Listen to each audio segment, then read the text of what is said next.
Hey everybody.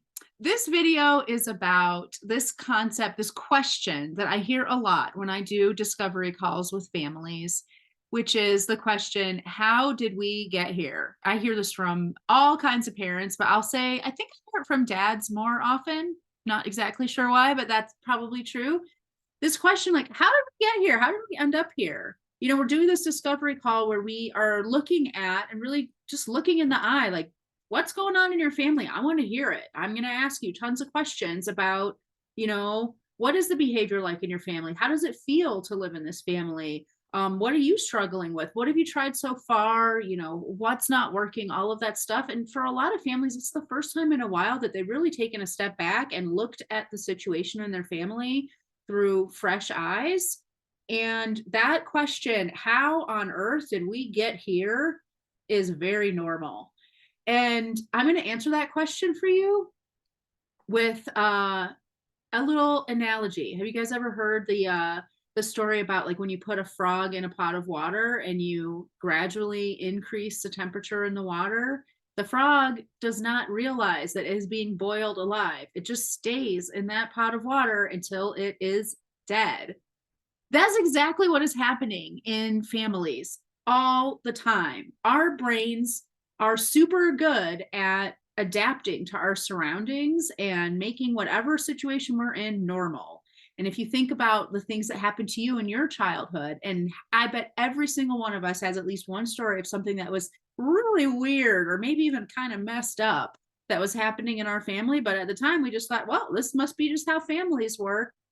That process does not stop as we get older. We become adults and stuff gets really messed up in our families sometimes. And we're like that frog sitting in that pot of boiling water thinking, water's fine. And it is not fine.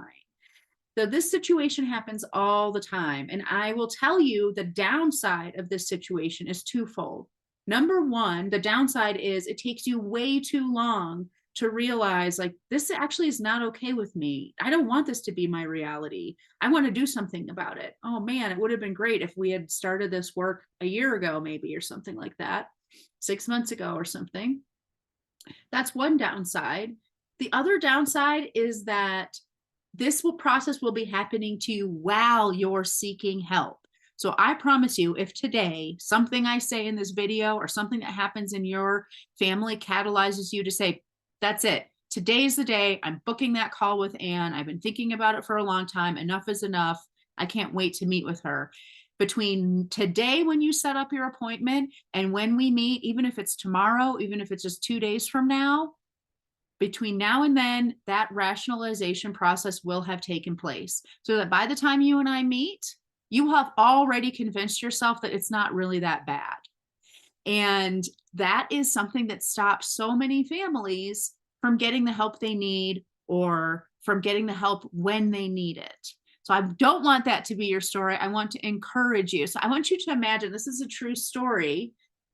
I have a client who, she called me, let's just say it was on a Tuesday. Behavior in her family on Tuesday was atrocious. And she was like, that's it, enough is enough.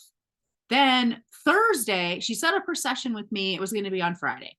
Thursday, behavior in her family was even worse.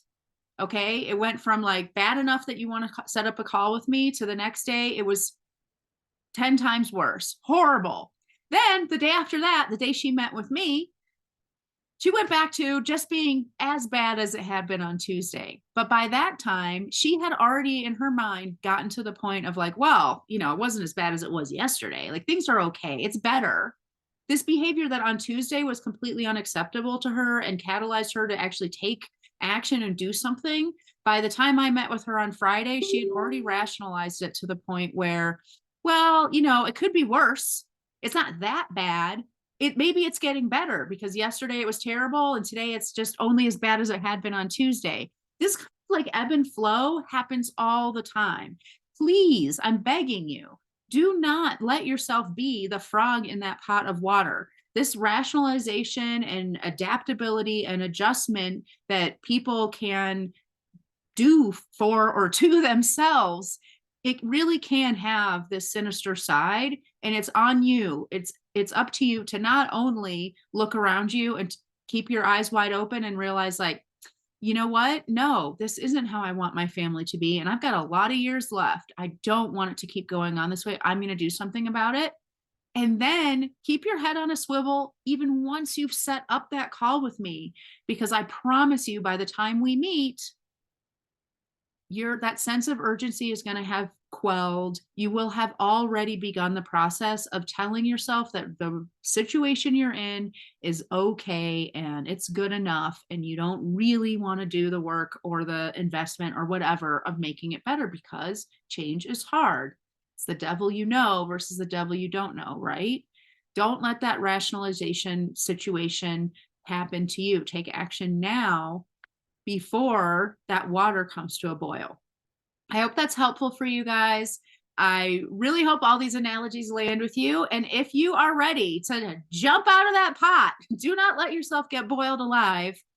Click on the link in the video description and set up a discovery call with me. I am here for you. I am ready for you. And the time is now. I promise you, even if there's a tiny little only snippet in your head of thinking about, maybe I do want to do something about this, or maybe that might be nice. I'm telling you, now is the time. Do not wait for you to get into that hotter, hotter, hotter, hotter water to finally actually take action. I'm here for you. I can't wait to see you and talk to you and hear your story. Bye, everybody.